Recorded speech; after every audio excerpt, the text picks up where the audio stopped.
국정을 마비시켜 온 것입니다. 장관, 방통위원장 등을 비롯하여 자신들의 비위를 조사한 감사원장과 검사들을 탄핵하고 판사들을 겁박하는 지경에 이르렀습니다. 자신들의 비위를 덮기 위한 방탄 탄핵이고 공직기관과 법질서를 완전히 무너뜨리는 것입니다. 뿐만 아니라 위헌적 특검 법안을 27번이나 발의하면서 정치 선동 공세를 가해왔습니다. 급기야는 범죄자가 스스로 자기에게 면죄부를 주는 셀프 방탄 입법까지 밀어붙이고 있습니다. 거대 야당이 지배하는 국회가 자유민주주의의 기반이 아니라 자유민주주의 헌정 질서를 파괴하는 괴물이 된 것입니다. 이것이 국정마비요, 국가 위기 상황이 아니면 무엇이란 말입니까? 이것뿐만이 아닙니다. 지금 거대 야당은 국가 안보와 사회 안전까지 위협하고 있습니다. 예를 들어 지난 6월 중국인 3명이 드론을 띄워 부산에 정박 중이던 미국 항공모함을 촬영하다 적발된 사건이 있었습니다. 이들의 스마트폰과 노트북에서는 최소 2년 이상 한국의 군사시설들을 촬영한 사진들이 발견됐습니다. 지난달 40일에는 40대 중국인이 드론으로 국정원을 촬영하다 붙잡혔습니다. 이 사람은 중국에서 입국하자마자 곧장 국정원으로 가서 이 같은 일을 벌인 것으로 확인됐습니다. 하지만 현행 법률로는 외국인의 간첩 행위를 간첩죄로 처벌할 길이 없습니다. 이러한 상황을 막기 위해 형법의 간첩죄 조항을 수정하려 하였지만 거대 야당이 완강히 가로막고 있습니다. 지난 정권 당시 국정원의 대공수사권을 박탈한 것도 모자라서 국가보안법 폐지도 시도하고 있습니다. 국가 안보를 위협하는 간첩을 잡지 말라는 것 아닙니까? 북한의 불법적인 핵무장과 미사일 위협 도발에도 GPS 교란과 오물 풍선에도 민주노총 간첩 사건에도 거대 야당은 이에 동조할 뿐 아니라 오히려 북한 편을 들면서 이에 대응하기 위해 고군분투하는 정부를 흠집내기만 했습니다. 북한의 불법 핵 개발에 따른 유엔 대북 제재도 먼저 풀어야 한다고 주장합니다. 도대체 어느 나라 정당이고 어느 나라 국회인지 알 수가 없습니다. 검찰과 경찰의 내년도 특경비, 특활비 예산은 아예 0원으로 깎았습니다. 금융사기 사건, 사회적 약자 대상 범죄, 마약 수사 등 민생침해 사건 수사, 그리고 대공수사에 쓰이는 기묘한 예산입니다. 마약, 딥페이크 범죄 대응 예산까지도 대폭 삭감했습니다. 자신들을 향한 수사 방해를 넘어 마약 수사, 조폭 수사와 같은 민생사범 수사까지 가로막는 것입니다. 대한민국을 간첩 천국, 마약 소굴, 조폭 나라로 만들겠다는 것 아닙니까? 이런 사람들이야말로 나라를 망치려는 반국가 세력 아닙니까? 그래놓고 자신들의 특권을 유지하기 위한 국회 예산은 오히려 늘렸습니다. 경제도 위기 비상 상황입니다. 거대 야당은 대한민국의 성장 동력까지 꺼뜨리려고 하고 있습니다.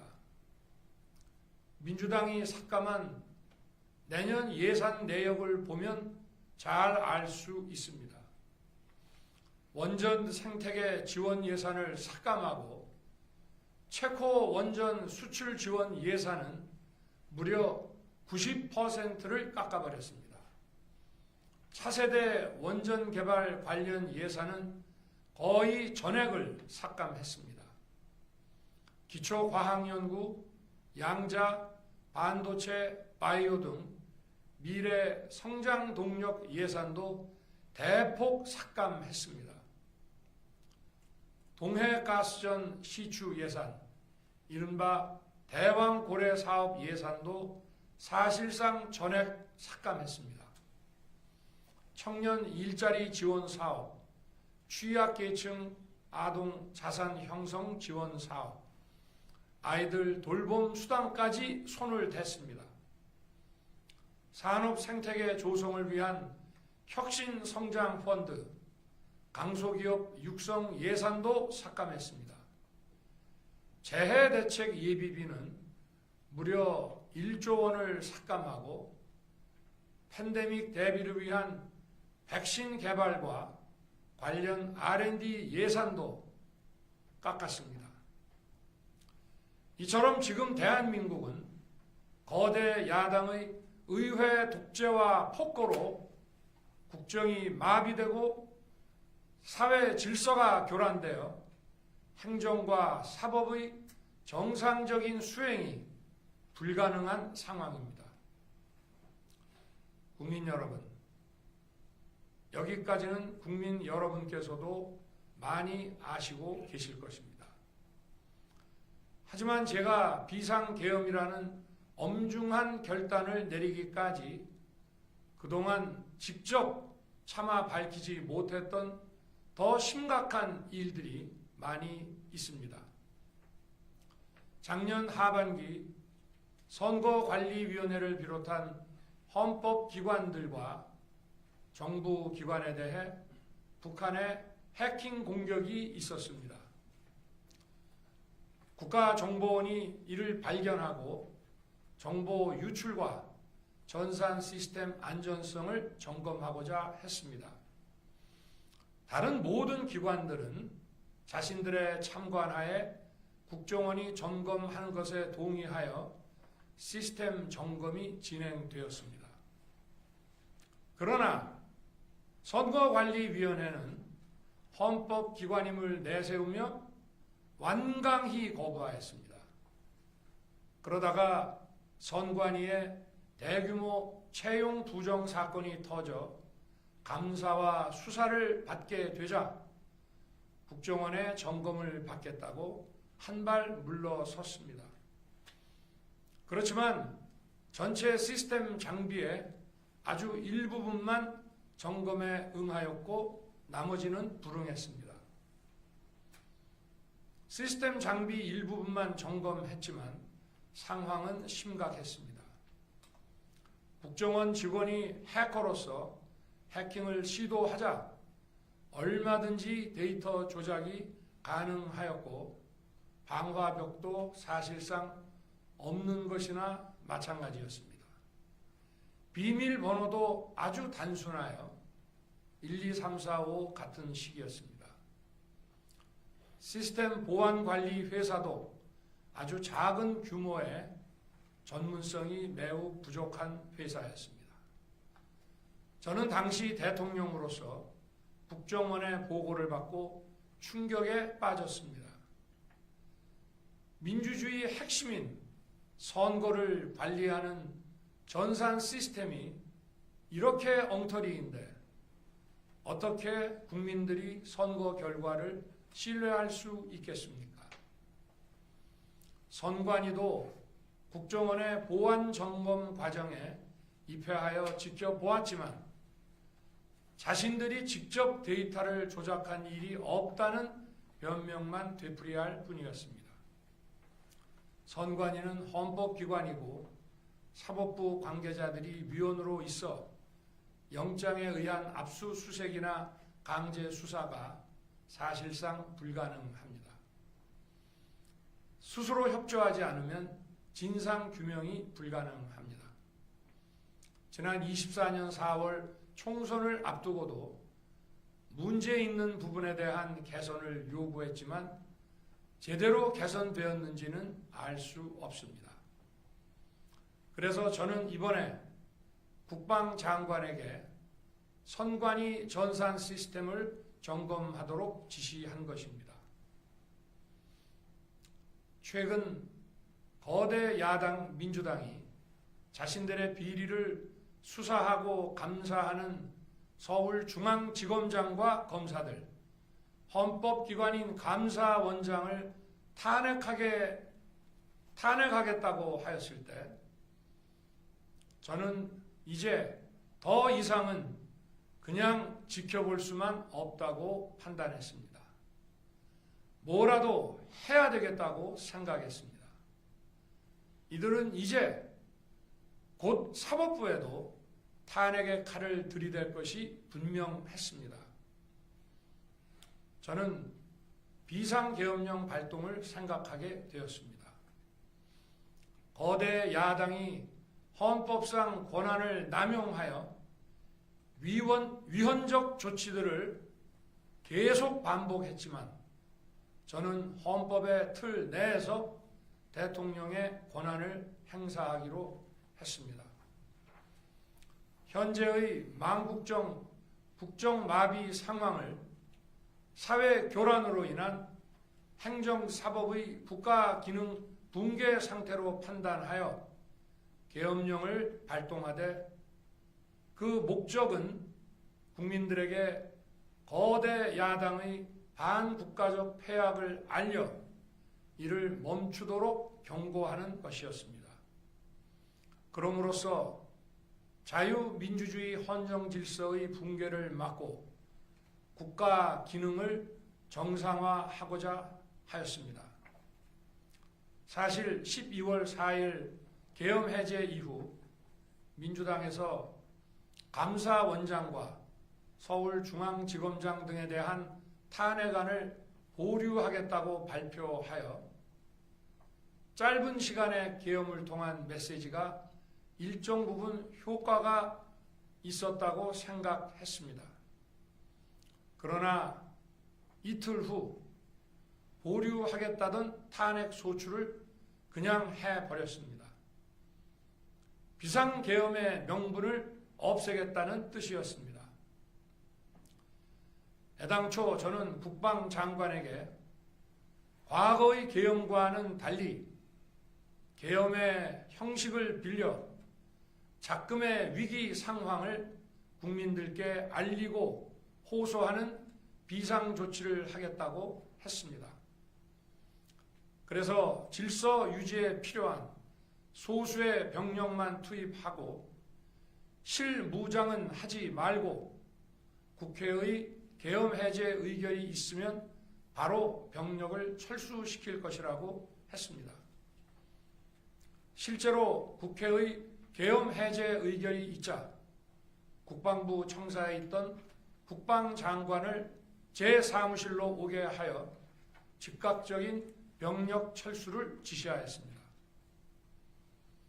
제가 대통령으로서 발령한 이번 비상조치는 대한민국의 헌정 질서와 국헌을 망가뜨리려는 것이 아니라 국민들에게 망국의 위기 상황을 알려드려 헌정 질서와 국헌을 지키고 회복하기 위한 것입니다.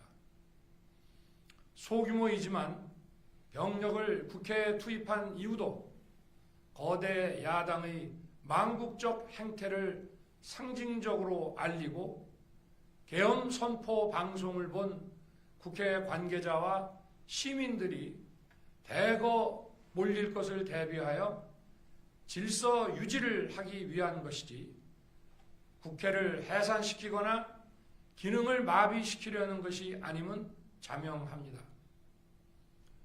300명 미만의 실무장하지 않은 병력으로 그 넓은 국회 공간을 상당 기간 장악할 수 없는 것입니다.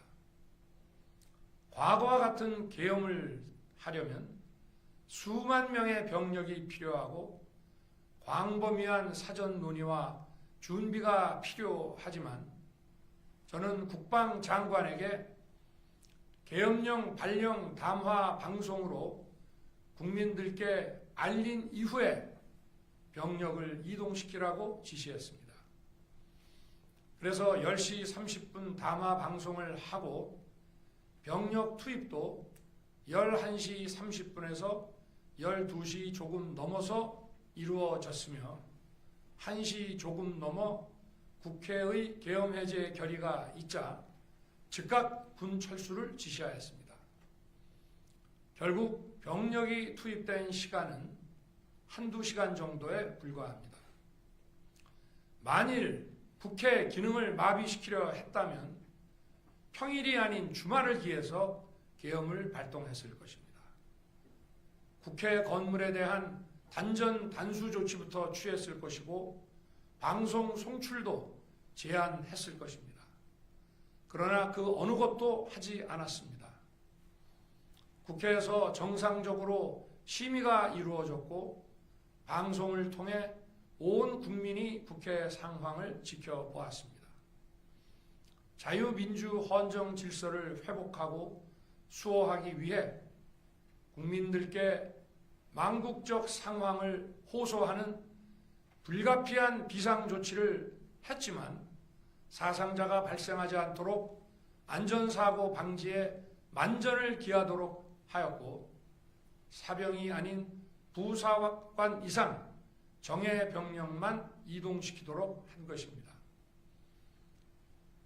저는 이번 비상계엄을 준비하면서 오로지 국방장관하고만 논의하였고 대통령실과 내각 일부 인사에게 선포 직전 국무회의에서 알렸습니다. 각자의 담당 업무 관점에서 우려되는 반대 의견 개진도 많았습니다.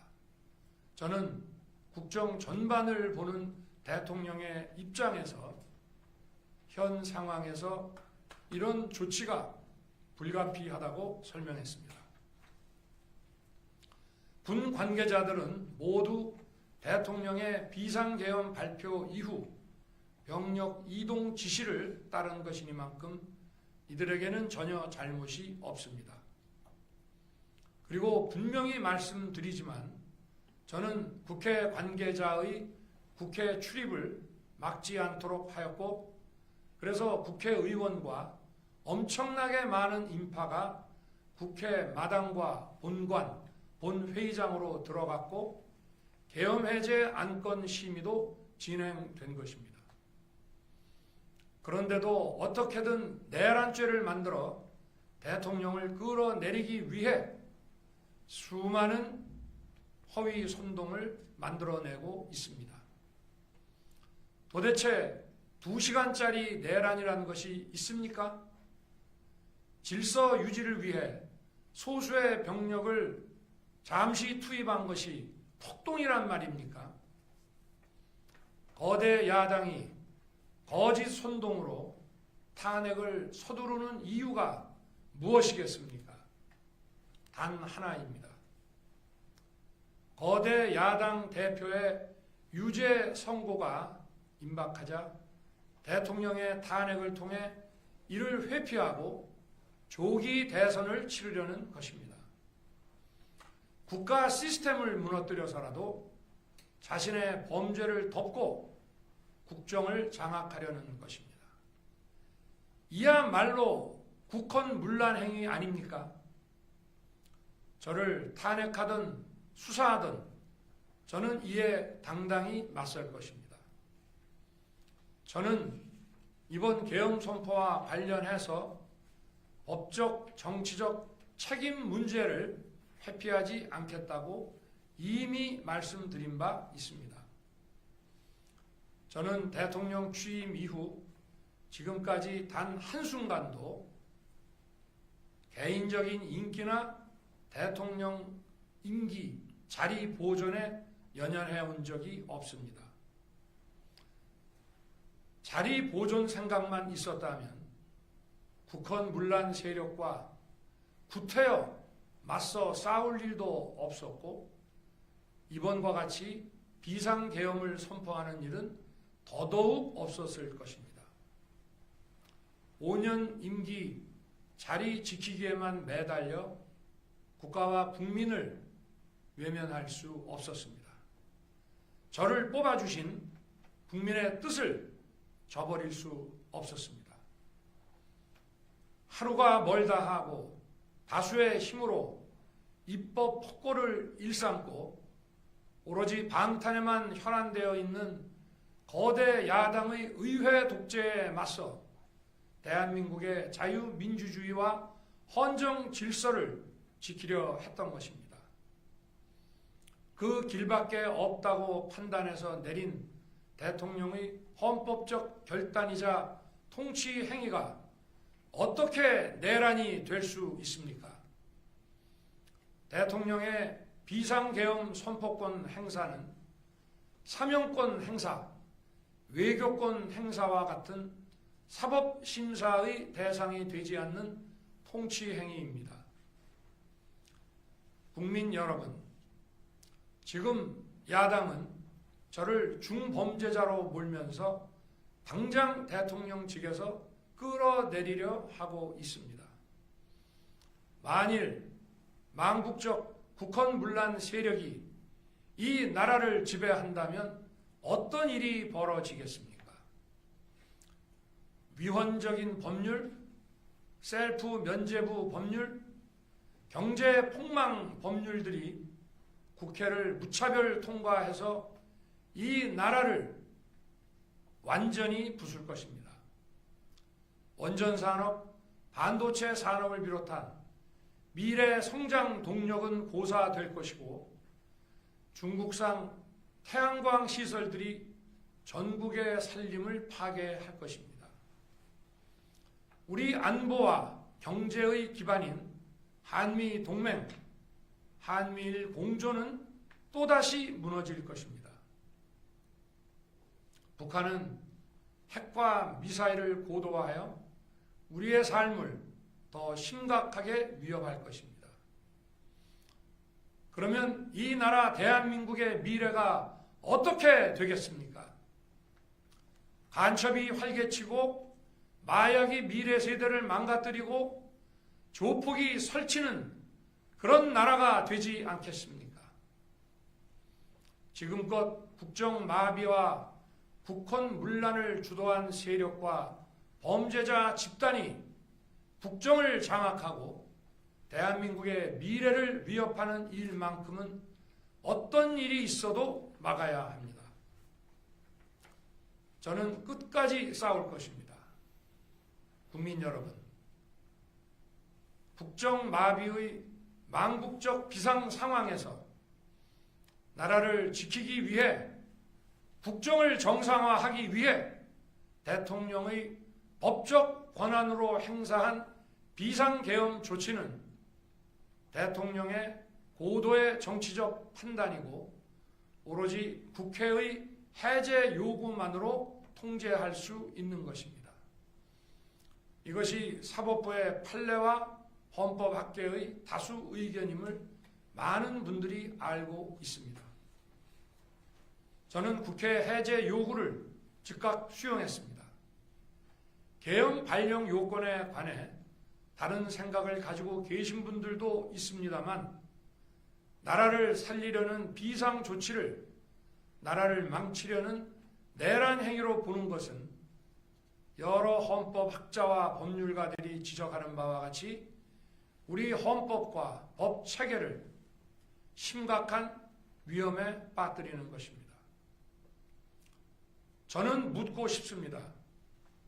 지금 여기저기서 광란에 칼춤을 추는 사람들은 나라가 이 상태에 오기까지 어디서 도대체 무엇을 했습니까? 대한민국의 상황이 위태롭고 위기에 놓여 있다는 생각도 전혀 하지 않았다는 말입니까? 공직자들에게 당부합니다.